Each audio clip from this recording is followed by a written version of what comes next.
Bismillahirrahmanirrahim. Sebelumnya kayaknya belum kenal sama saya ya, belum pernah ketemu tuh. Iya, Bu, belum. Ya, perkenalkan nama lengkap saya RH Fitri Faradila. Kalian bisa panggil saya Ibu Dila. Insya Allah saya akan mengajar untuk 7 pertemuan ke depan. Jadi dari pertemuan pertama ini sampai sebelum UTS. Nah, nanti berarti materi-materi UTS-nya adalah materi yang dari saya. Terus setelah UTS nanti insya Allah yang masuk adalah Ibu Andi BC. Kalau Bu Andi BC sudah kenal mungkin ya? Iya, Bu. Ya, sudah pernah pasti ketemu ya. Saya dosennya base-nya di ITP, Ilmu dan Teknologi Pangan. Dulu ITP sama THP kita satu fakultas, memang kita ada sharing keilmuan ya. Terus untuk kuliah kita ini insya Allah setiap jam 8 pagi ya. Jadi keterlambatan 10 menit, berarti jam 8 lewat 10. Kecuali kita sepakati bersama. Misalnya ada satu, kalian punya acara, misalnya, atau saya ada rapat atau kegiatan yang benar-benar tidak bisa ditinggalkan, mungkin kita akan atur ulang jadwalnya. Tapi kalau tidak ada apa-apa, tidak ada di saya dan tidak ada di kalian, maka kita mulai jam 8.00 sesuai dengan jadwal. Ya, kalau pertemuan pertama ini karena mungkin masih ada kesalahan teknis ya, kalian baru dikasih link kayaknya ya, baru dikasih link classroom pagi ini kayaknya ya. Iya, Iya, Bu. Bu. Jadi Iya, tidak Bu. apa, kita jam 8.30, tapi berikutnya jam 8 ya. Terus juga peraturan universitas itu kan em, kehadiran 80% ya. 80% itu harus hadir, itu syarat untuk mengikuti ujian. Artinya kalau 80% itu kalau saya tidak salah cuma 2 boleh bolosnya. Ya, jadi usahakan ikut semua. Kalau nanti kalian berniat untuk bolos, itu di akhir-akhir saja. Jangan sampai diambil jatah bolosnya sekarang, terus nanti di belakang ternyata ada hal yang kalian tidak bisa, betul-betul tidak bisa ikut kuliah. Gitu. Jangan sampai gagal gara-gara absen. Oke. Terus apa lagi? Ya, ini saya akan share RPS kita.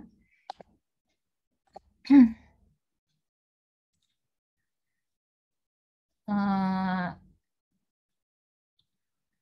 di mata kuliah ini kalian diharapkan nanti setelah 14 pertemuan gitu ya. Kelihatan yang saya share?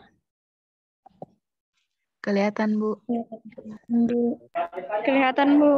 Nah, yaitu pertama kalian itu mampu menjelaskan dan memahami tentang nih pengenalan, tujuan, dan ruang lingkup analisis sensori.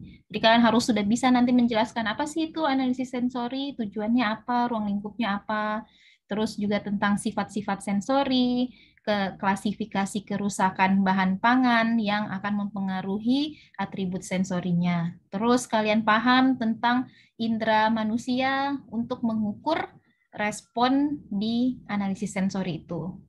Lalu persyaratan-persyaratan analisis sensori itu apa saja yang harus kita penuhi. Dan juga metode analisis sensori dan prosedur standarnya. Gimana kita melakukan analisis sensori. Itu yang diharapkan dari kalian untuk bisa didapatkan setelah mengikuti kuliah ini. Nah, topiknya itu dibagi menjadi 7. Jadi 7 topik ini nanti yang 14 pertemuan ya. Yaitu yang pertama pendahuluan, itu yang hari ini ya. Pendahuluan nanti kita mengenali dulu apa itu analisis sensori, tujuannya apa, ruang lingkupnya gitu ya. Terus ada sifat-sifat sensori, lalu klasifikasi kerusakan, kita bahas per minggu ya. Ini pendahuluan minggu pertama, terus nanti minggu depan insya Allah kita akan bahas sifat-sifat sensori tentang warna, tentang bentuk gitu ya, tentang teksturnya, halus, kasar, lengket gitu. Terus yang pertemuan ketiga kita akan bahas tentang klasifikasi kerusakan bahan pangannya. Apa saja sih yang menyebabkan kerusakan bahan pangan yang terkait dengan sensori. Jadi di sini bukan terkait keamanan pangannya, bukan terkait dari apa ya, tapi lebih ke sensorinya. Terus kita akan mengenali di minggu keempat indera manusia dan pengukuran responnya. Jadi kita akan membahas tentang kalau warna dan tekstur tadi sudah ya di awal. Di sini nanti kita akan membahas tentang aroma, tentang rasa gitu ya. Terus ambang rangsangan. Jadi ada batasnya kita bisa mendeteksi suatu rangsangan. Lalu di minggu kelima, insya Allah kita akan membahas tentang apa saja syarat-syarat untuk melakukan analisis sensori yang baik. Terus di minggu keenam mulai. Nah, jadi minggu keenam ke bawah itu kita mulai kenalan dengan metode analisis. Jadi analisis sensori ini merupakan satu bidang ilmu yang terdiri atas banyak metode. Nah, nanti kalian mulai dari minggu ke-6 itu akan diperkenalkan metode-metode analisis sensori. Ya, ini termasuk dari metodenya ya, uji afeksi, uji deskriptif, ini mendalami uji deskriptif itu sampai 3 minggu nanti, terus ada uji konsumen dan sebagainya. Itulah kira-kira yang akan kalian hadapi selama 1 semester ini. Nah, di 7 pertemuan pertama itu kalian ketemu saya, nanti insya Allah 7 pertemuan berikutnya ketemu dengan Ibu Andi BC. Terus kalau untuk di kelas saya minta keaktifannya, jadi jangan hanya saya yang berbicara gitu ya, kalian juga nanti kalau saya ada pertanyaan, kalian ikut menjawab, kita diskusikan, terus juga kalau kalian ada pertanyaan, jangan sungkan-sungkan untuk bertanya. Nah, akan saya catat stambuknya, yang siapa saja yang bertanya, siapa saja yang menjawab, itu akan menjadi nilai keaktifan. Nilai keaktifan ini biasanya akan saya tambah untuk nilai ujiannya. Jadi misalnya UTS dapat nilai 80 gitu ya, karena dia aktif, itu bisa naik. Bisa dapat 85, bahkan bisa sampai 90 kalau memang keaktifannya sangat tinggi gitu ya. Nah, sampai di sini ada pertanyaan? Jelas, Bu. Jelas ya. Dan video selama kuliah diaktifkan. Tolong Nina. Nah, kenapa saya minta diaktifkan? Dulu-dulu sih saya tidak minta diaktifkan, tapi berdasarkan pengalaman kalau videonya tidak aktif, kalian itu nyambi gitu ya, nyambi hal-hal yang lain, dan itu akan mengganggu konsentrasi kalian. Jadi sangat sayang 2 jam kita sama-sama di sini tapi tidak ada yang didapat. Oke, jadi kalau misalnya ada pertanyaan tinggal bersuara saja, nanti kita bahas jawabannya. Oke, kalau tidak ada pertanyaan, kita akan mulai masuk di pertama ya. Kita Maaf Bu, silakan. ingin bertanya Bu. Ya, silakan. Sebelum Ibu menerangkan, bisa Ibu jelaskan maksudnya analisis sensori itu lebih cenderung seperti apa Bu? Maksudnya lebih cenderungnya itu kemana Bu? Ya. Terima kasih Bu. Itu sebenarnya yang ingin saya tanyakan ke kalian sebelum kita mulai ya. Sebelum kita mulai, itu yang mau saya tanyakan, ada tidak yang sudah tahu apa itu uji sensori?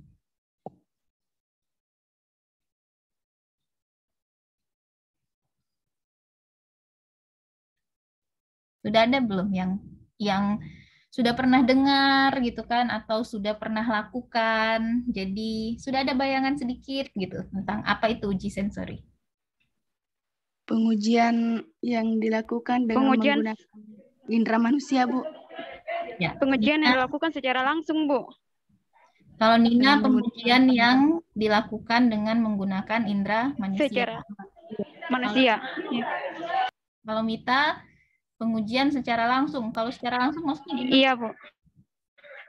Maksudnya kayak langsung contohnya kayak macam ikan gitu, kita ujinya secara langsung, maksudnya kita dilihat secara langsung, Bu, gitu. Kita lihat secara langsung. Ya, ada lagi yang lain?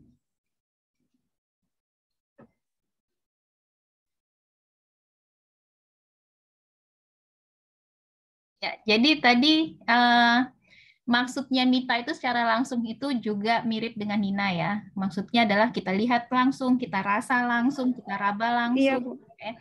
Artinya kita pengujian menggunakan indera yang kita punya. Indera itu apa saja kalau punyanya manusia? Manusia punya indera apa saja? Mata, Mata, terus Telinga, telinga, indra penciuman, penciuman, pendengaran, Pencium, iya. ciuman, penglihatan, pendengaran, apa lagi? Indra perasa, Bu. Perasa, Peraba. peraba, ada lagi? Sudah 5? Kita punya indera keenam tidak? tidak ada, Bu. Tidak ada ya. tergantung. Tidak ada. Tergantung. Kalau ada yang punya indera keenam itu tidak termasuk dalam Tergantung. sensori ya. Kan ada katanya yang bisa melihat masa depan gitu ya. Ada yang bisa tahu merasakan makhluk halus yang tidak bisa kita lihat kayak gitu. Itu mungkin dia punya indera keenam tapi itu tidak masuk dalam uji sensori. Nah, jadi betul tadi yang disebutkan Nina bahwa uji sensori itu adalah pengujian yang dilakukan dengan menggunakan panca indera atau indera manusia. Nah, indera yang dimaksud itu ada 5, yaitu penglihatan, penciuman, perasa, peraba, dan Pendengaran. pendengaran. Nah, jadi kalau ini bahasa ininya ya, formalnya, yaitu analisis sensori adalah suatu metode ilmiah yang digunakan untuk mengukur, menganalisis, dan menginterpretasikan respon terhadap suatu produk berdasarkan yang ditangkap oleh indera manusia, seperti penglihatan, penciuman, perasa, peraba, dan pendengaran. Nah, jadi kata kuncinya di sini, evaluasi sensori itu adalah ada respon, kita ingin menganalisis suatu respon, ingin mengukur suatu respon. Respon dari apa? Yang ditangkap oleh indera manusia. Nah, ini pengertiannya. Di sini terlihat bahwa analisis sensori ini sangat luas cakupannya. Apa yang mau kita lihat? Itu banyak kan? Bisa produk segar, bisa ikan segar, bisa juga produk yang sudah diolah. Selama kita menganalisis menggunakan indera manusia, maka itu disebut dengan uji sensori. Yang dianalisis itu apa? Bisa saja kesukaannya, suka tidak sama bakso ikannya. Berarti kita cicipi rasanya, kita rasakan teksturnya, gitu kan? Itu pakai indera. Berarti dia masuk analisis sensori. Sensori. Atau kita mau lihat seberapa kenyal sih bakso ikannya. Nah, kita pakai tangan misalnya ya itu kan indera peraba ya, atau pakai mulut kenyal atau tidak tingkat kekenyalan. Nah, berarti itu juga termasuk analisis sensori. Jadi segala hal yang kita analisis, kuncinya pakai indera manusia, itu analisis sensori. Di sini kenapa kita bilang sebenarnya analisis sensori tidak hanya indera manusia ya. Kenapa kita bilang indera manusia? Karena produk kita, produk anak-anak THP itu kan kebanyakan untuk manusia. Kalau seandainya produk kita bukan untuk manusia, contohnya apa kalau bukan untuk manusia? Untuk makhluk hidup yang lain, contohnya misalnya kayak apa? Pakan ikan. Pakan ikan, ya. Pakan ikan. Terus kalau ikan jarang ada analisis sensorinya sih. Yang sering ada analisis sensorinya itu misalnya kayak makanan kucing, makanan anjing gitu ya. Nah, itu dia tetap pakai analisis sensori, tapi inderanya apa? Inderanya hewan. Jadi misalnya kayak tingkat kesukaannya, apakah kucingnya suka tidak kalau dikasih makan ini gitu kan? Itu tingkat kesukaannya bisa diujikan ke kucingnya, ke anjingnya gitu. Itu ada gitu. Tapi kalau kita produknya untuk manusia, ya berarti yang kita gunakan subjeknya adalah manusia. Jadi menggunakan indera manusia. Kalau ikan saya tidak tahu ya, ada tidak ya orang uji kesukaan pelet gitu ke ikan. Mungkin ada, saya tidak tahu.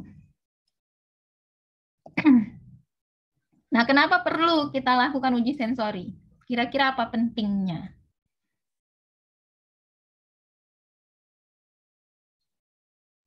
Salah satunya untuk mengetahui mutu dari kesegaran ikan. Siapa yang jawab nih? Ani Jawani ya?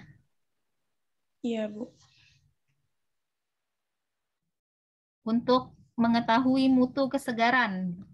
Kenapa kok tidak pakai ini saja, apa namanya, analisis kimiawi misalnya, yang lebih jelas gitu ya, objektif. Mutu kesegaran berarti dilihat, saya bukan orang perikanan sih ya, saya lebih ke makanan yang selain ikan. Kesegaran ikan misalnya apa yang menjadi penandanya? Misalnya kalau dia sudah rusak itu kan ada asam-asam tertentu misalnya kan, kenapa kok tidak dianalisis kimiawi saja gitu. Atau kalau ikan sudah agak busuk kan teksturnya jadi lembek gitu kan, kenapa tidak pakai alat yang mengukur tekstur sehingga dihasilkanlah hasil yang objektif. Kenapa kita perlu pakai uji sensori gitu? Seperti katanya Nina Amriani tadi, uji sensorik itu kan menggunakan panca indera manusia. Nah, salah satunya kalau misalnya kita ingin melihat ikan itu segar atau tidak, salah satunya mungkin kita ngecek dengan cara meraba ikan atau mencium aroma ikan tersebut. Siapa tahu dia sudah mulai membusuk, atau ketika kita meraba ikan tersebut, kayak kita pencet kayak gitu, Bu. Kan ikan kan kalau misalnya ikan yang rusak kan dia apa? Kalau dipencet itu dia tidak akan kembali semula. Seperti itu, Bu. Pertanyaan saya, kenapa kita memilih untuk pakai uji sensori dibandingkan untuk kesegaran ikan tadi ya? Kenapa kok tidak kita analisis secara kimiawi atau secara pakai alat tekstur analyzer misalnya, sehingga hasil yang kita dapatkan itu objektif gitu? Karena lebih mudah dilakukan, Bu. Dan kayak apa nih? Lebih mudah dilakukan dan lebih cepat untuk mengetahui hasilnya, begitu, Bu. Nah, bisa salah daripada satu pakai yang kayak seperti kalau kita pakai alat-alat ukur begitu kan harus diuji dulu bagaimana suhu ikannya begitu. Tapi kalau seandainya kita ukur secara indera manusia, kita bisa mengetahui langsung, semuanya tidak tunggu lagi hasilnya, begitu, Bu. Mungkin langsung saja ada, Bu. Kalau pakai langsung ketahui hasilnya. Kimia, Bu, lebih lama kita menunggunya, Bu. Ya, Harus kita uji lab dulu. Kayak macam kayak diukur melalui alatnya, itu mesti kayak kita masukkan di dalam lab, harus tunggu dulu hasilnya. Tapi kalau kita uji secara indera manusia, langsung kita mengetahui hasilnya, begitu. Ya, oke, bagus sekali. Jadi dia bisa dari segi kemudahannya ya, dia lebih mudah. Iya, Bu, lebih mudah. Ada satu lagi. Kalau tadi contoh kesegaran ya, yang lain. Ada satu lagi yang utama sekali kenapa kita penting sekali untuk melakukan uji sensori.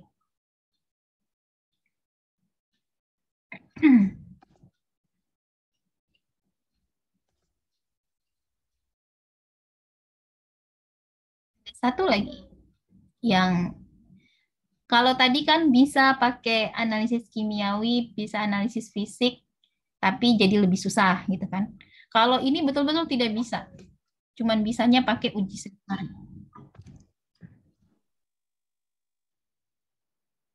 Aromanya, Bu. Aroma bisa pakai uji ini bisa. Jadi bisa pakai namanya GCMS, gas kromatografi. Itu bisa kita melihat aroma. Mungkin rasa, Bu. Warna insangnya. Warna insang bisa pakai alat kromometer ya. Kandungan gizinya, Bu. Rasa tadi apa? Valdi ya. Kalau rasa gimana, Valdi, maksudnya? Iya, Bu. Rasa maksudnya gimana? Rasa apa? Maksudnya rasa dari produk yang diuji sensorik kan tidak bisa rasa itu diuji menggunakan alat, pasti harus dengan menggunakan indera manusia? Bisa, rasa bisa pakai alat juga. Rasa itu bisa kita analisis pakai secara kimiawi sehingga kita tahu. Misalnya rasa asam, tingkat asam itu bisa kita analisis dengan pH meter. Terus kalau tingkat rasa pahit, kalau kita tahu bahan kimia apa yang menyebabkan rasa pahit, kita bisa analisis berapa kadar bahan kimianya, kita bisa memperkirakan tingkat kepahitannya.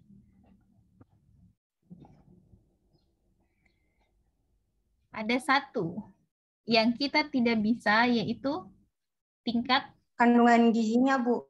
Oh, kandungan gizi. Tingkat Bu, tingkat kesukaan pada manusia.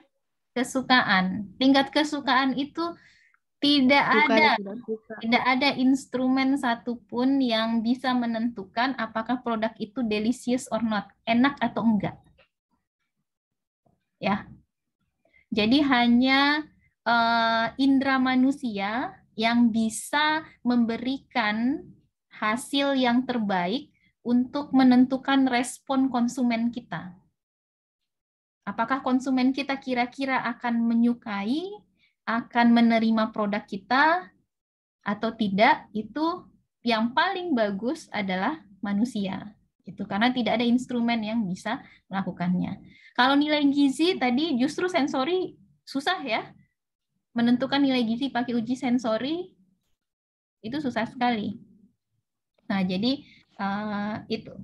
Tapi kalau yang lain bisa seperti seberapa kenyal, seberapa itu bisa secara objektif pakai alat, tapi sekali lagi itu kadangkala kita tidak punya alatnya atau jadi lebih sulit gitu ya, atau lebih lama sehingga lebih mudah untuk melakukan uji sensori. Tapi ada satu bidang yang betul-betul tidak bisa yang lain kecuali sensori, yaitu misalnya untuk menentukan tingkat penerimaan suatu produk. Oke, sampai di sini sudah terbayang uji sensori itu? Sudah, Bu. Jelas. Sudah, Bu. Sudah ya. Nah, uji sensori tadi seperti yang saya bilang, banyak sekali metodenya ya, banyak sekali jenisnya. Nah, secara umum itu bisa kita bagi 3. Secara umum ya, kita kelompokkan menjadi 3 jenis, yaitu discrimination test atau uji beda, terus descriptive test atau uji deskriptif, dan affective test atau afektif atau kesukaan, atau sering juga disebut uji hedonik. Ya, ini sama ya, afektif, hedonik, kesukaan, gitu ya, itu sama. Discrimination. Sering dengar ya sekarang, jangan diskriminasi gitu. Diskriminasi itu artinya apa?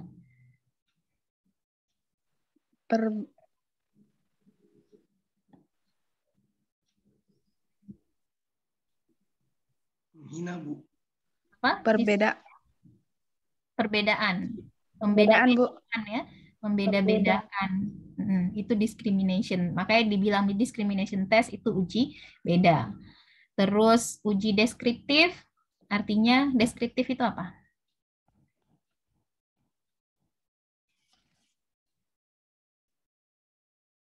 Deskriptif. Mengidentifikasi. Deskriptif, mendeskripsikan. Apa itu? Mendeskripsikan.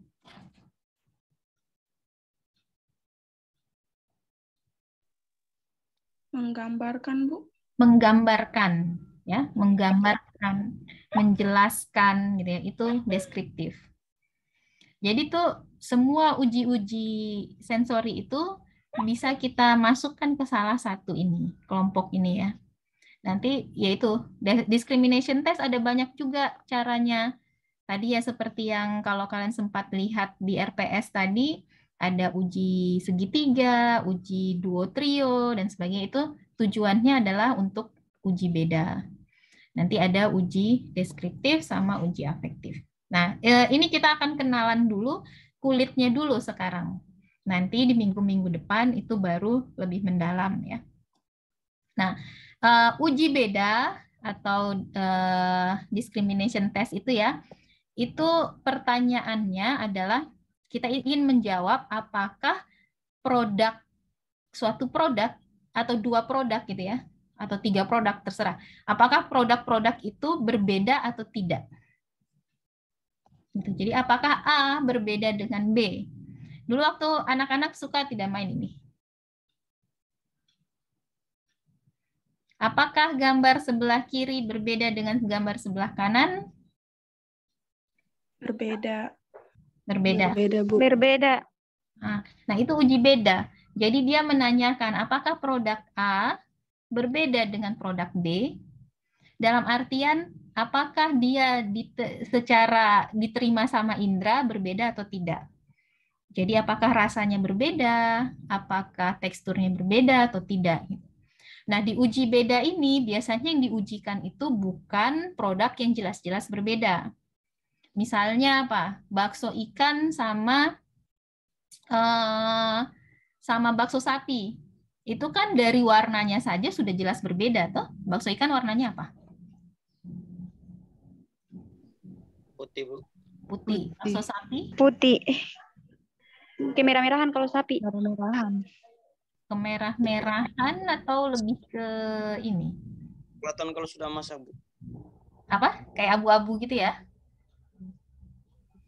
Kalau abu itu dari ikan, kalau pakai sapi itu ada sedikit kemerah-merahannya, Bu. Kemerah-merahan. Kalau yang sudah masaknya, yang belum masaknya kemerah-merahan. Jadi kalau bakso ikan didampingkan sama bakso sapi, udah jelas kan? Kita tahu itu beda gitu. Nggak perlu Iya, Bu. dirasa, itu udah beda. Nah, itu tidak perlu lagi uji beda. Yang uji beda itu adalah yang kelihatannya mirip, tapi kalau ketika dirasa mungkin akan berbeda. Contohnya apa? Mungkin, Bu, seperti bakso ikan tuna sama bakso ikan tenggiri, mungkin seperti itu, Bu. Jadi kita bisa membedakan, oh ini bakso ikan tenggiri, ini bakso ikan tuna.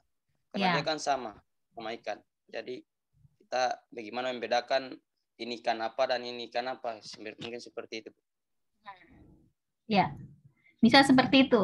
Misalnya ada satu produk ikan tuna gitu ya. Kalau ikan tuna kan mahal gitu kan. Terus kita mau ganti dengan ikan tenggiri. Nah, tapi apakah penerimaan konsumen itu jadi berbeda tidak gitu? Nah, itu kita ingin tahu apakah bisa terdeteksi perbedaannya dengan uji beda. Kebanyakan di uji beda ini itu yang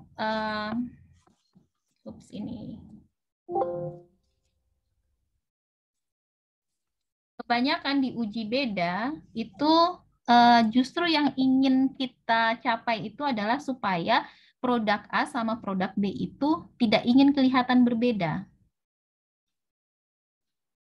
Jadi misalnya begini, siapa? Misalnya Pani bikin bakso ikan tadi ya.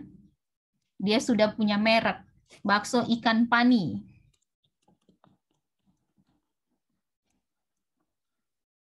Nah, di bakso ikan Pani ini awalnya dia pakai ikan itu misalnya 50% ikan ya.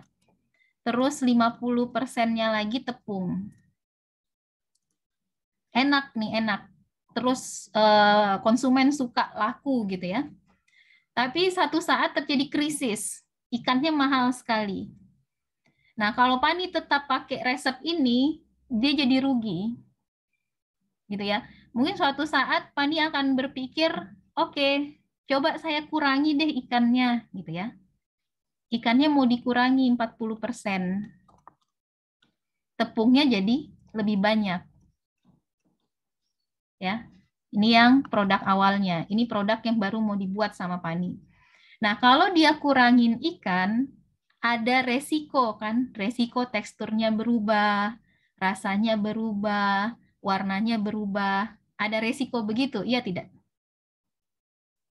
Iya, Bu. Tapi ada peluang juga bahwa walaupun dia berubah, berubahnya tuh sedikit sehingga konsumen tuh nggak tahu. Iya tidak? Ada peluang.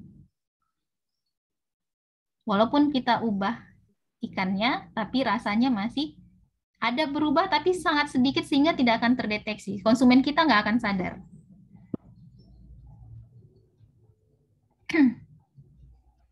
Iya tidak? Atau kalian tidak, oh menurut saya nggak mungkin, Bu. Kalau dari saya, Bu, mungkin Bu dirasa. Nah, tapi ada peluang tidak dia tidak ketahuan. Oke lah, ini 40 mungkin terlalu tinggi ya. Saya ganti jadi 45. Ini jadi 55. Resiko berubah, ya. Peluang tidak terdeteksi perubahannya ada juga. Namanya peluang ya. Bisa terdeteksi, bisa tidak.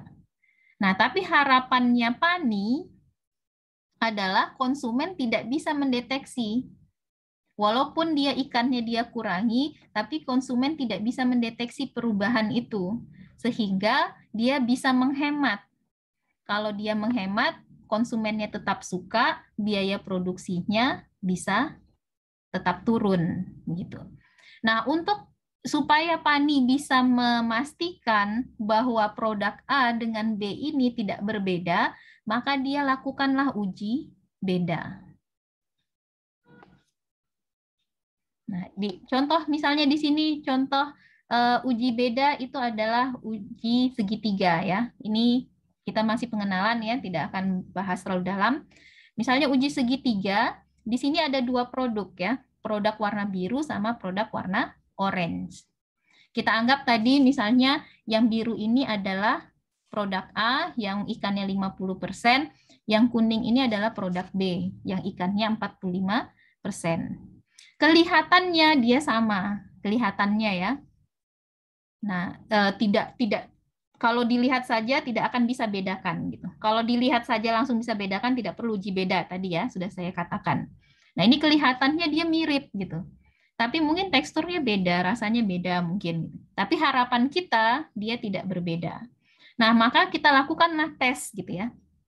Di uji segitiga itu kita lakukan tes 2 sampel, kita pakai 2 sampel yang berbeda A dan B, tapi kita sajikannya 3. Maka salah satu sampel itu ada yang keluar 2 kali. Nah, seperti ini kita sajikan berarti bakso ikan A itu ada 2, bakso ikan B ada 1. Tapi panelis kita tidak tahu yang mana yang bakso A, yang mana yang bakso B. Kita suruh dia cicipi. Dia makan nih, pertama yang ini kan, 387 kita kasih kode. Terus dia makan yang kedua, kita kasih kode 456. Terus dia makan yang ketiga. Setelah dia makan tiga-tiganya, terus ditanya si panelisnya, menurut Anda dari ketiga sampel itu, mana yang satu yang berbeda? Kalau perbedaannya jelas sekali, rasanya beda, teksturnya beda, pasti orang akan menjawab, banyak yang benar menjawabnya kan, dia akan jawab B. Dia akan jawab 456. Tapi kalau dia mirip gitu, karena dia dipaksa menjawab, dia tidak tahu mana yang sebenarnya berbeda, dia akan nebak-nebak. Mungkin dia akan menebak di sini. Berarti jawabannya salah. Nah, jadi kalau semakin banyak yang menjawab benar, berarti A dan B itu beda. Tapi kalau banyak yang menjawab salah ya, berarti A dan B terasa sama. Ini kalau banyak benar. Nah, kalau banyak yang salah tadi terasa sama, berarti Pani boleh mengurangi jumlah ikannya. Dia tidak akan mempengaruhi nanti kesukaan konsumennya. Karena konsumen tidak bisa membedakan antara A dengan B. Paham sampai di sini? Paham. Kalau ada yang bingung, tanya ya.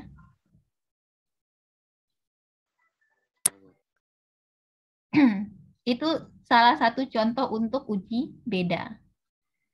Jadi di banyak kasus uji beda itu justru harapan kita adalah panelis merasa bahwa dia tidak berbeda. Nah, itu banyak jenisnya ya. Ada uji segitiga, ada uji duo trio, ada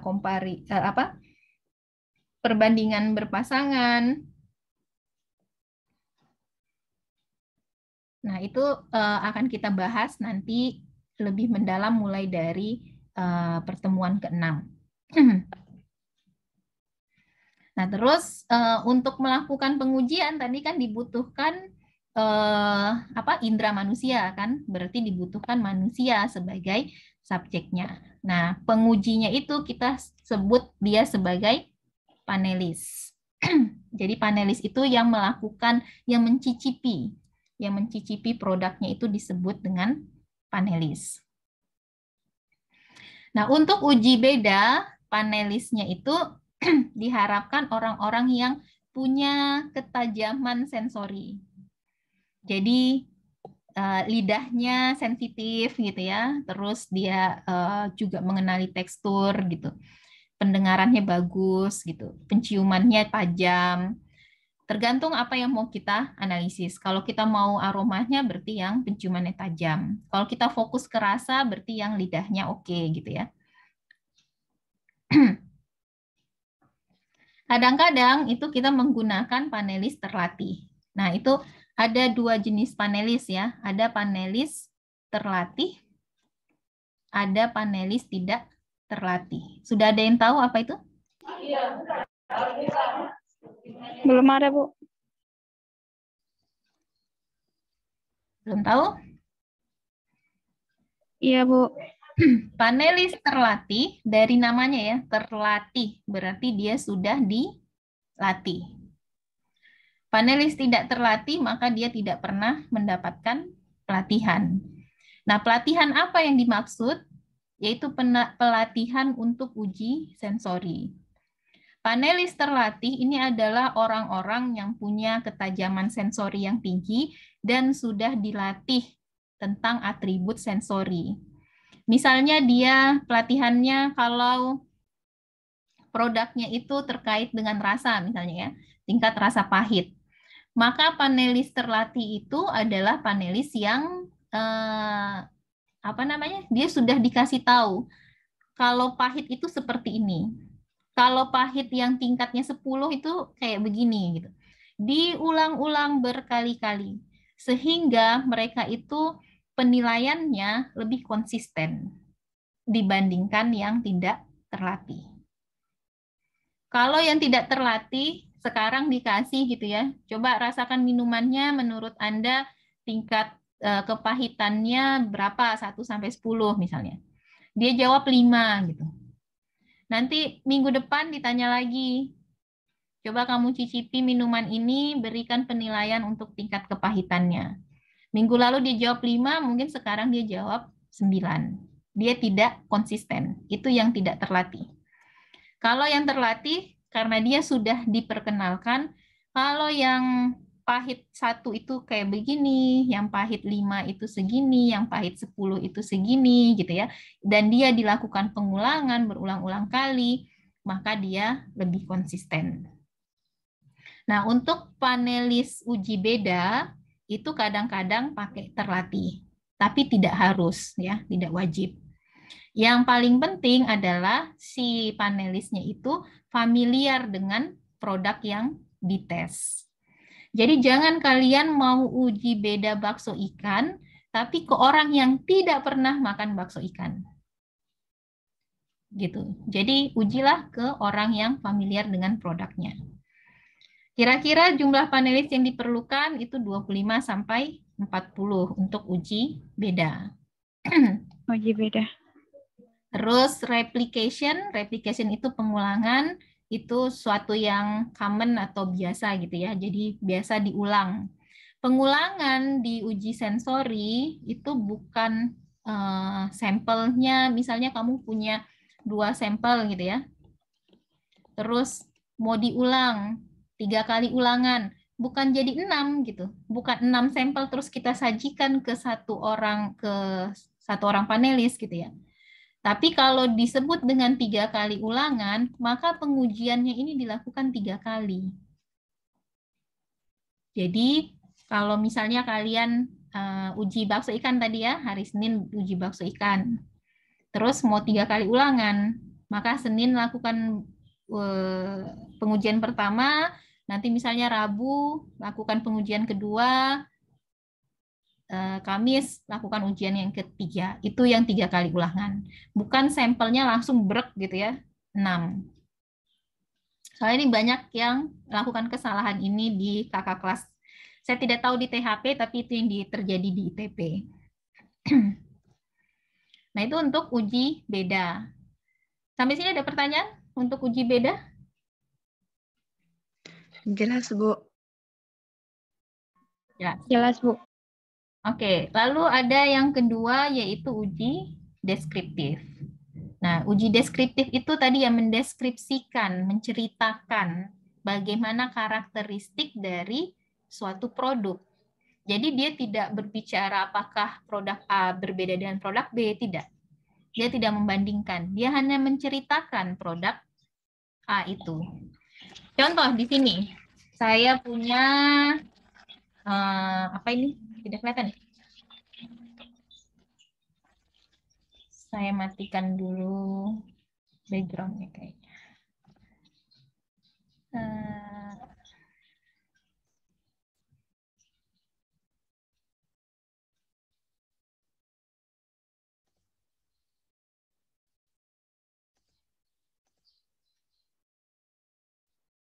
Oke. Nah, ini ada keripik ya. Keripik jagung. Nah, kalau saya bilang, saya tunjukkan ini, coba kalian deskripsikan. Berbentuk segitiga. Berbentuk Berwarna kuning. Mempunyai rasa. Kenapa? Gimana? Permukaannya kasar. Permukaannya kasar. Terus? Iya. Gigitan pertama berwarna keras. kuning. Terus kalau Dari saya segi warnanya, Bu, warna kuning.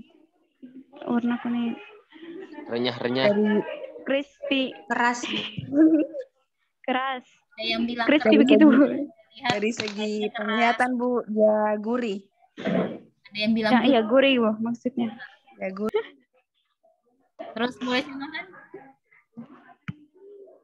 Kalian lihat. Bismillah, Bu.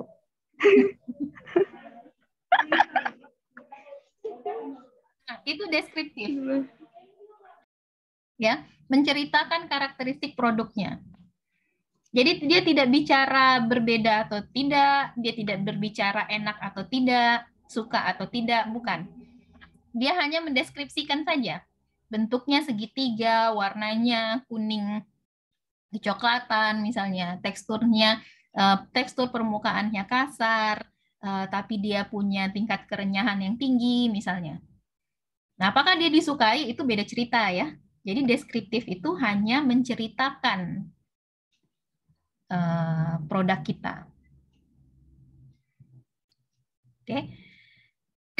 Nah, di uji deskriptif ini yang sering juga salah ya. Jadi dianggap bahwa oh kalau dia renyah berarti bagus gitu. Belum tentu. Belum tentu. Kayak misalnya sama cewek gitu ya. Kalau makanan mungkin agak susah membayangkan, tapi kalau cewek mungkin gampang nih kalau yang buat cowok-cowok. Ada cewek yang kulitnya hitam manis. Ada cewek yang kulitnya putih. Nah, apakah yang putih lebih bagus daripada yang hitam manis? Belum tentu, Bu. Yang hitam manis lebih bagus daripada putih. Putih bagus, Bu. Putih belum tentu bagus, Bu. Putih belum tentu bagus, Bu. Kalau hitam putih, Bu. Terlihat versi, Bu. Itu dia. Beda versi. Putih cepat bosan.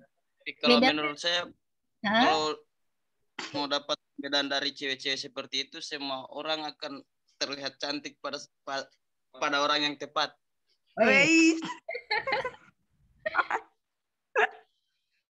Sangat bijaksana jawabannya ya. Jadi betul sekali itu.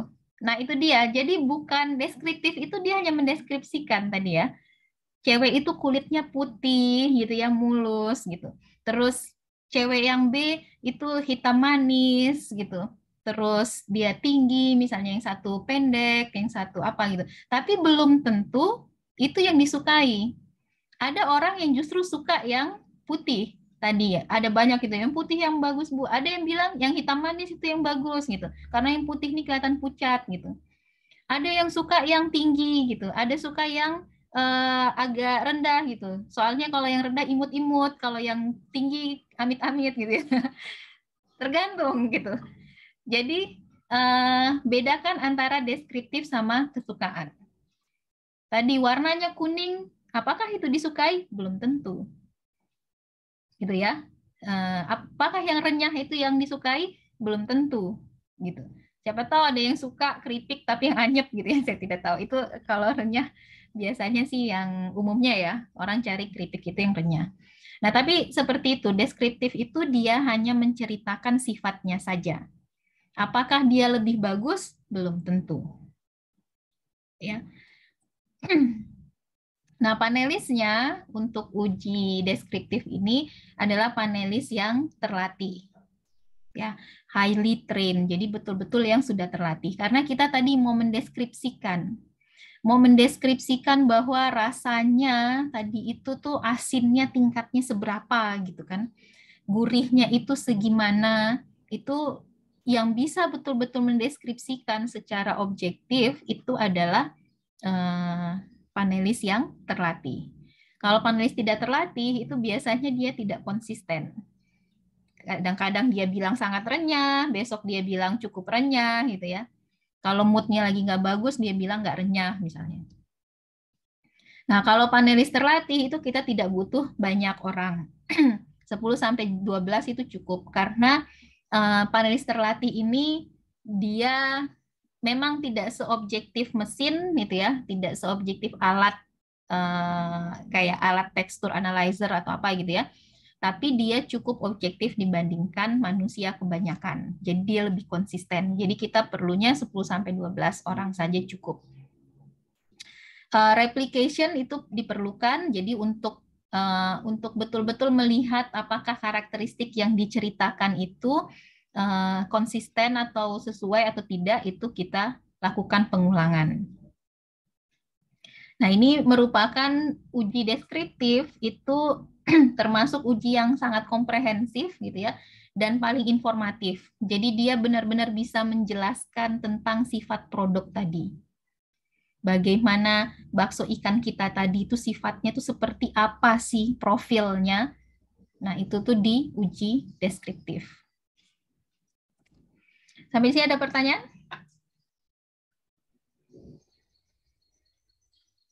Jelas, Bu. Oke. Selanjutnya, ya, yang ketiga, yaitu jenis yang ketiga adalah uji afektif atau afektif. Afektif dan kesukaan itu sama. Ya. Nah, di sini yang menjadi pertanyaan kita, kalau tadi uji beda, apakah A dan B berbeda gitu ya? Kalau uji deskriptif, pertanyaannya bagaimana sifat dari produk kita? Nah, kalau uji afektif, pertanyaannya seberapa disukai produk ini? Gitu. Dia tidak peduli apakah produk A dan B itu beda atau tidak, terasa berbeda atau tidak, atau dia tidak peduli sifatnya seperti apa.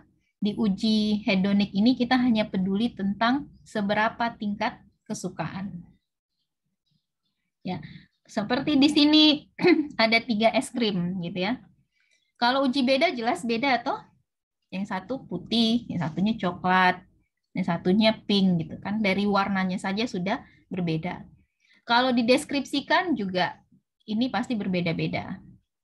Ya. Nah, tingkat kesukaan bisa saja sama semuanya. Kalau saya pencinta es krim, mau es krim rasa apa saja hayu gitu. Ini bisa saja saya bilangnya enak semua atau sangat enak semua, 3 ini. Walaupun dia berbeda, tapi tingkat kesukaannya sama untuk saya. Tapi ada orang lain yang dia sukanya hanya stroberi. Dia tidak suka yang coklat misalnya. Jadi kalau misalnya ditanya tingkat kesukaan, bisa saja dia bilang yang stroberi ini sangat enak, yang coklat dia bilang netral, yang vanila dia bilang enak.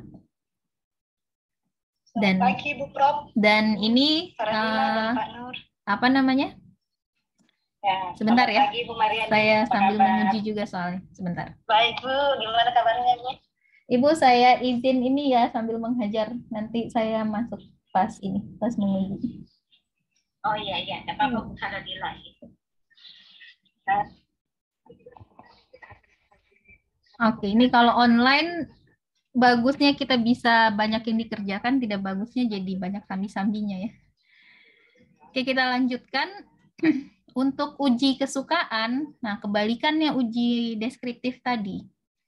Kalau uji kesukaan itu haram hukumnya pakai panelis terlatih. Harus pakai panelis tidak terlatih. Kira-kira kenapa? Kenapa kok uji kesukaan tidak boleh pakai panelis terlatih? Uji kesukaan harus pakainya panelis tidak terlatih. Karena tergantung dari kesukaan individual, Bu, masing-masing. Terus kalau kenapa tidak kita tanya panelis terlatih? Kenapa kok nggak boleh pakai panelis terlatih? Karena belum tentu yang mereka suka, Bu. Disuka juga sama konsumen yang lain. Ya, karena panelis terlatih itu kalau kasarnya bukan manusia biasa gitu ya. Orang yang sudah kita latih panca inderanya gitu. Jadi tuh dia punya sensitivitas yang tinggi, panca inderanya punya sensitivitas yang tinggi. Nah itu tidak mencerminkan konsumen kita. Konsumen kita tuh tidak sesensitif itu, tidak terlalu sepeduli itu dengan atribut sensori.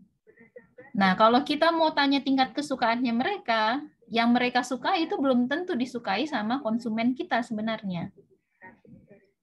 Jadi kalau tadi punya bakso ikan, maka yang kita ujikan ini ya, yang paling penting itu regular user.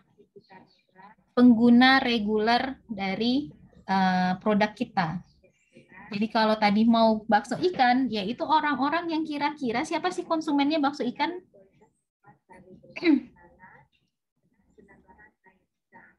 Bisa mulai dari anak-anak sampai dewasa ya, itu suka bakso ikan. Kalau itu konsumennya tidak terlalu spesifik sebenarnya kalau bakso ikan. Contoh konsumen yang spesifik itu misalnya apa? Susu untuk ibu hamil gitu ya. Kalau produk perikanan apa yang spesifik gitu konsumennya?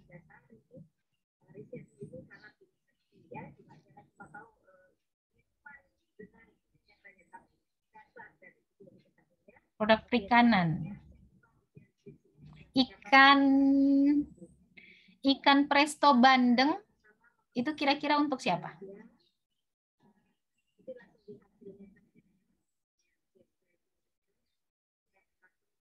Atau ikan presto? Kalau ikan presto, Bu, untuk umum kayaknya, Bu. Tapi kira-kira anak-anak atau bukan ininya? Menurut saya anak-anak tidak termasuk dalam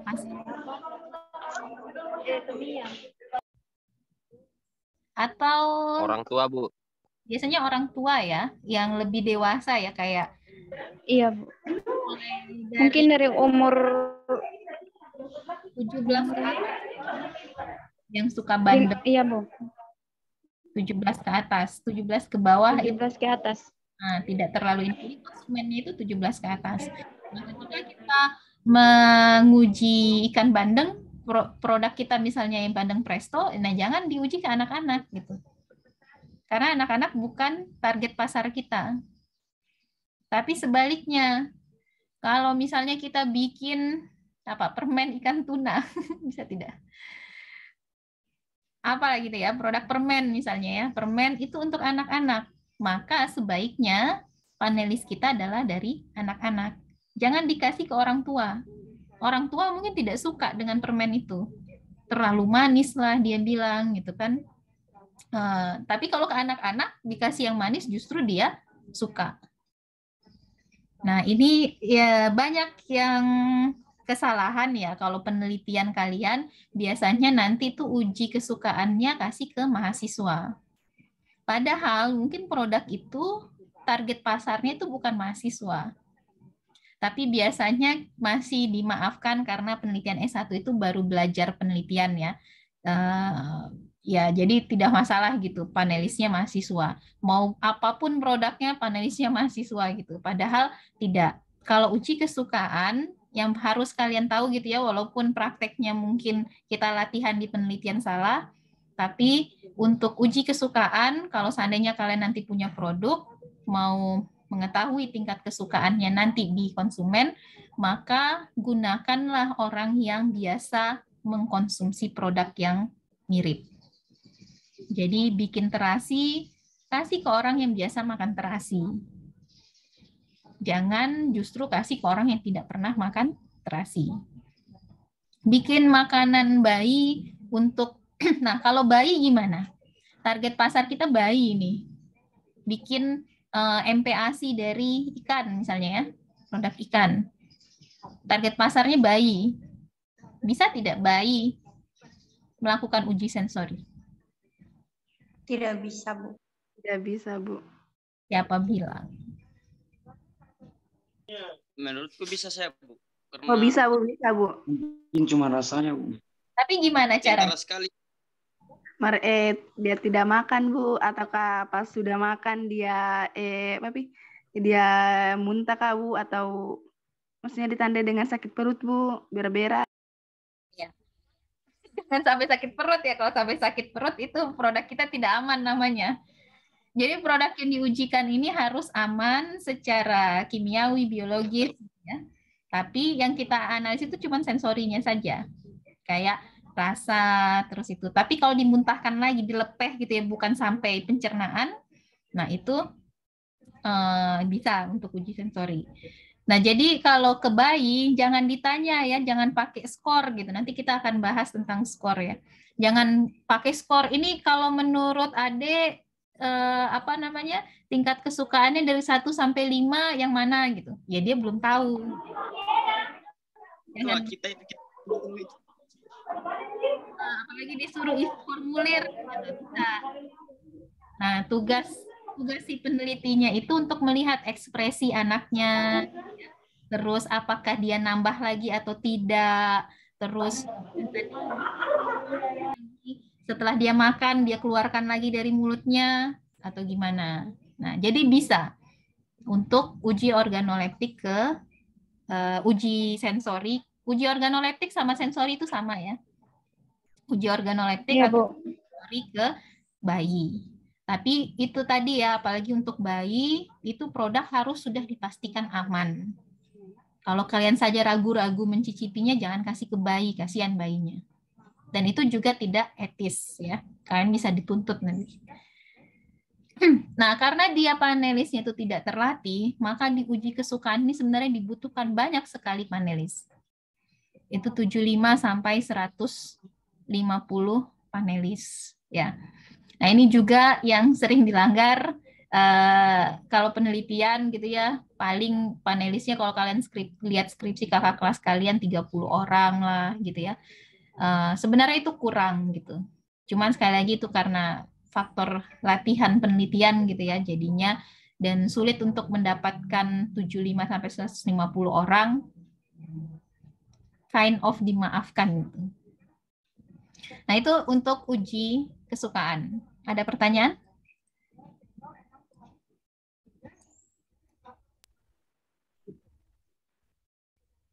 Jelas, Bu. Nah, gimana kalau Jelas, Bu. cara memilih metode yang tepat kalau begitu? Ada 3 tadi kan. Kalau misalnya saya punya produk, saya mau akan uji sensori, saya harus pilih yang mana dari 3 itu? Berdasarkan Tergantung dari dulu, Bu. Tergantung dari apa? Produknya apa saja, Bu. Tergantung. Itu. Kita lihat dulu produknya apa, jadi supaya kita bisa memakai uji apa saja yang kita bisa pakai. Kan dari produknya dulu mungkin, Bu. Ya, dari produknya. Setelah itu, kalau produknya kan juga ininya. Iya, kita sudah bisa menentukan uji apa seperti itu, Bu. Kayak tadi bakso ikan kan semuanya bisa. Kalau produknya bakso ikan gitu. Saya punya produk bakso ikan. Terus saya mau uji yang mana? Uji beda, uji deskriptif, atau uji kesukaan? Kalau Uji untuk kesukaan, uji Bu. Kesukaan. Bu, sama Kalau untuk bakso ikan, Bu, uji kesukaan. kami milih salah satu untuk menurut saya lebih cenderung ke uji kesukaan, karena kalau untuk bakso itu kan kayak kita menjual seperti itu kan kita harus mengetahui uji, tingkat kesukaan konsumennya kita seperti apa. Nah, ada yang lain? Tadi sudah kita tetapkan ya produk kita bakso ikan. Apakah langsung kita bilang, oke, uji kesukaan itu kayaknya cocok? Ada yang kalian terlewat?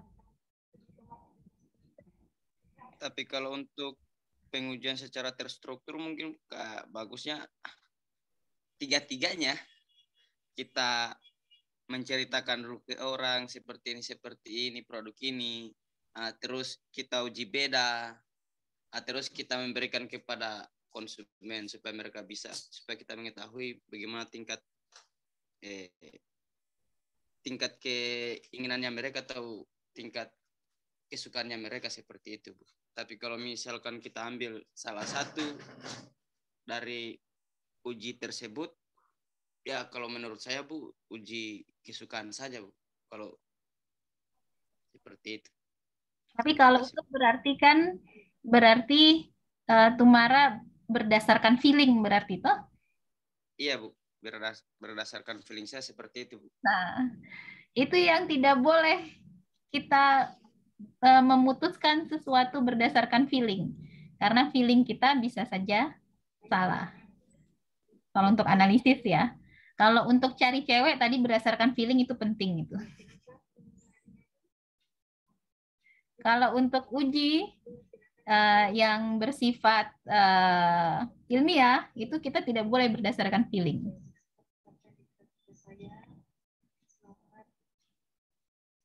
Yang pertama kita harus tahu dulu. Tadi ya produk oke. Terus setelah itu kita harus tahu tujuan kita apa. Tujuan kita atau kalau untuk dalam penelitian research question-nya atau pertanyaan dari penelitian itu apa.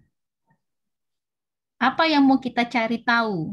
Itu yang perlu kalian ketahui dulu. Jadi tadi bakso ikan.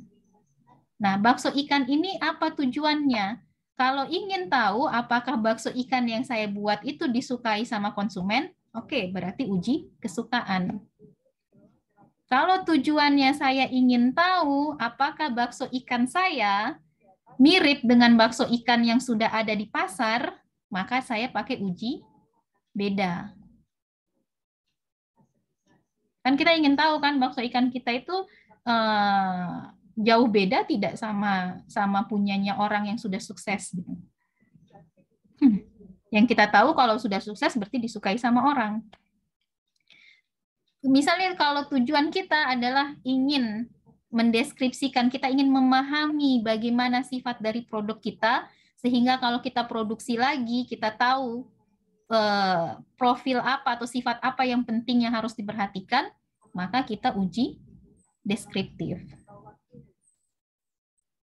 Nah, kalau kita ingin tahu semuanya, maka uji tiga-tiganya. Tadi seperti itu Mara bilang. Tapi jangan pakai feeling gitu ya. Tanyakan dulu apa tujuan saya untuk melakukan analisis. Contoh, misalnya pertanyaan dari risetnya, apakah produk A berbeda dengan produk B? Maka pakai uji beda. Beda. Deskriptif. Uji beda ya, bukan deskriptif. Apakah A berbeda dari B? Uji beda. Kalau pertanyaannya, apakah konsumen lebih Pertanyaan kita, apakah konsumen lebih menyukai produk baru ketimbang produk lama? Kita pakai uji apa? Uji efektif, Bu. Beda. Uji? efektif, Bu. Uji beda. Uji beda. Marah apa? Kan tingkat berarti efektif, Bu. Afektif. Di sini, apakah konsumen lebih menyukai? Afektif. Efektif, Bu. Afektif. Iya, Bu. Kalau pertanyaannya, apakah konsumen lebih menyukai produk baru ketimbang produk lama? Maka afektif. Kalau Iya, kita Bu. ingin bertanya itu. Nah, 3. Bagian apa dari produk baru yang berbeda dari produk lama? Deskriptif, Bu. Deskriptif, Bu. Deskriptif. Deskriptif itu. Kita sudah tahu A dan B itu berbeda, kita ingin tahu bagian apa sih yang paling dirasakan beda sama konsumen nantinya, maka kita dideskripsikan. Iya, deskripsi. Ceritakan. Ya. Gitu ya. Jadi kalian harus paham dulu apa tujuan kalian atau apa pertanyaan yang mau dijawab dari melakukan uji sensori itu. Jadi nanti kalau bikin proposal penelitian, mau melakukan uji, bukan hanya lihat, oh proposal ini dia pakai uji kesukaan, saya uji kesukaan juga. Gitu. Belum tentu, tanyakan dulu apa yang ingin, informasi apa yang ingin kalian dapatkan. Ya, kadang-kadang tujuan kita itu lebih dari satu. Nah, kalau lebih dari satu, tadi kita lakukan pengujiannya lebih dari satu juga.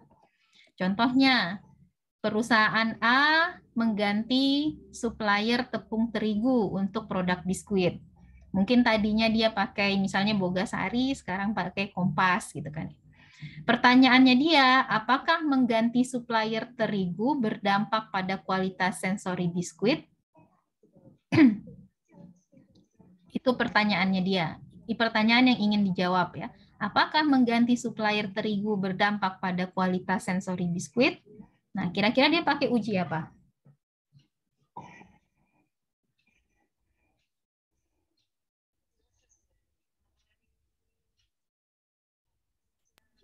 Deskripsi, Bu.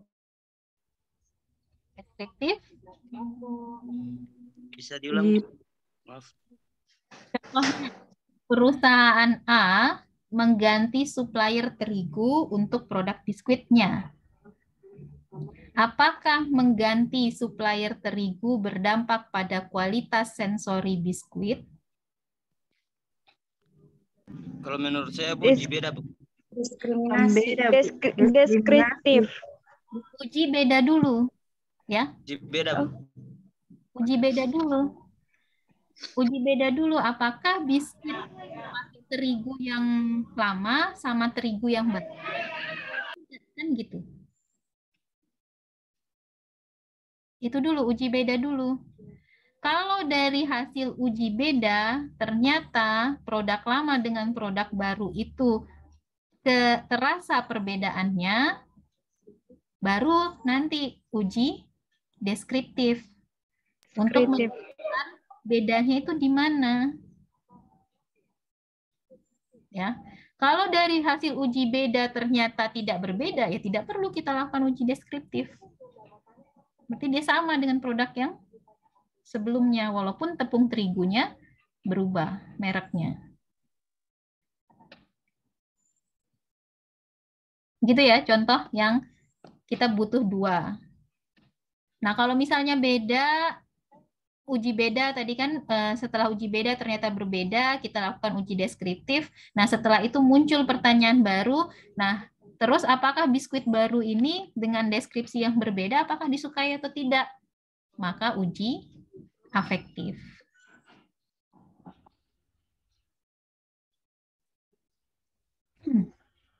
Oke? Ini contoh Iya, Bu. ininya saja, apa namanya? Pertanyaan untuk menentukan pengujian yang tepat. Misalnya, apakah pertanyaannya tentang penerimaan konsumen? Jika ya, maka preference test ini juga sama dengan uji afektif ya.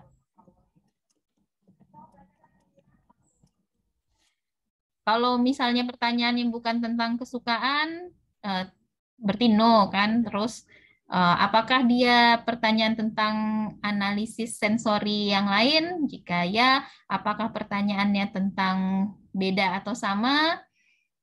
Jika ya, maka uji beda. Kalau bukan, apakah pertanyaannya tentang sifat dari perbedaan suatu atribut? Jika ya, maka uji deskriptif. Kayak gitu. Ini cuma alat bantu saja. Oke, demikian untuk materi kita pendahuluan. Harapannya kalian sudah tahu apa itu uji sensori, terus mengenali 3 kelompok utama dari uji sensori. Ini bukan di WA ya, di Classroom.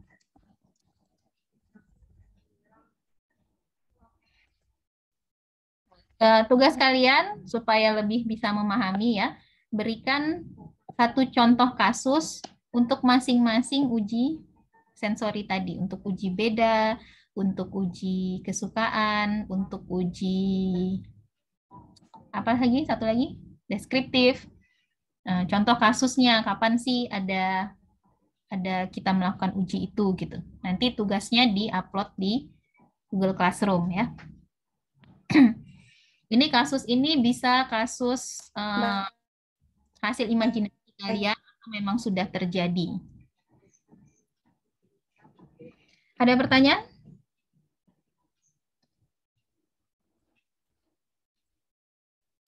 Ya, Bu. Batasnya, Bu, kira-kira berapa hari? Belum kita kuliah minggu depan.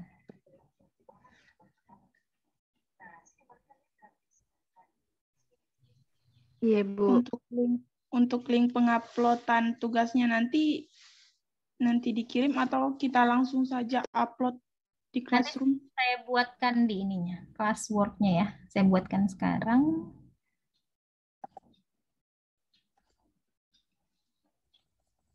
Tugas 1. Ditulis tangan atau diketik, Bu? Boleh tulis tangan, boleh ketik, terserah. Yang penting bisa dibaca. Oh, iya. Terima kasih. Iya, baik, Bu. Oke, sudah saya bikinkan satu foldernya itu di tugas 1 di classwork-nya. Nanti kalian buka.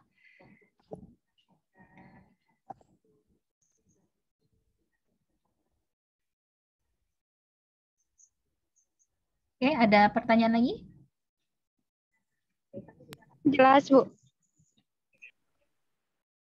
Untuk minggu depan, ya yang masuk terlambat ya, kita mulai jam 8 pagi sampai jam keterlambatan bisa 10 menit, itu berarti sampai jam 8:10. Setelah itu, kalau masih terlambat juga berarti tidak dihitung kehadirannya. Terus selama kuliah, mohon videonya diaktifkan. Ini Izarul sama Sukardi belum aktifkan ya. Jadi nanti tolong diaktifkan dan terus saya minta keaktifannya juga selama di kelas ini supaya kita bisa berdiskusi, saling tanya jawab gitu ya. Dan namanya nanti nama plus stambuk ya. Iya, Bu. Ibu, mohon maaf, Bu. Tadi saya kuliahnya jalan-jalan, Bu. Karena sama masih di rumah sakit tadi, Bu. Ya, selesai. Iya. Iya.